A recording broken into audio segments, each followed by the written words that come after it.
Yeah, you raised the theme of fiscal autonomy, Alf, and you said, you know, they're the Conservatives, you know, some people may think a caricature of the Conservatives is, look, all they ever talk about is tax cuts and fiscal autonomy. Just the case, as with every party, that there were one or two people in my party who found favour with fiscal autonomy. I don't share that view, let me make that clear, but what I do feel very strongly is, having sat in the Scottish Parliament for 8 years, I am in no doubt that it is now timely to have a review of its powers.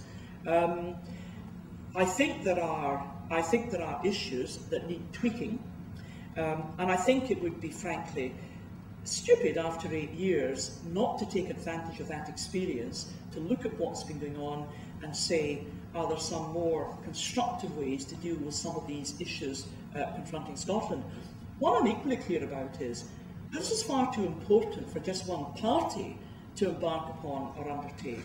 And that's why I have expressed support for a review of the powers of the Parliament of the whole range of powers, which may include tax-raising powers as well, but also includes other things we don't deal with at the moment that maybe we should be dealing with. Now, to give you an illustration of that, and this is just a hypothetical illustration, I'm not saying I would support this necessarily, but at the moment, for example, within Scotland, we do control and we do have a say over what drugs we prescribe in Scotland. That is a devolved responsibility.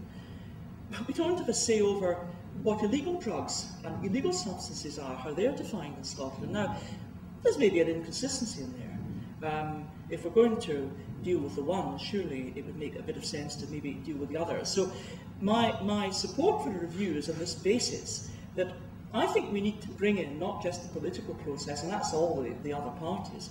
I think we need to bring in the business community, and we need to bring in Civic Scotland. But I also think we need to bring in our colleagues of all different parties at Westminster.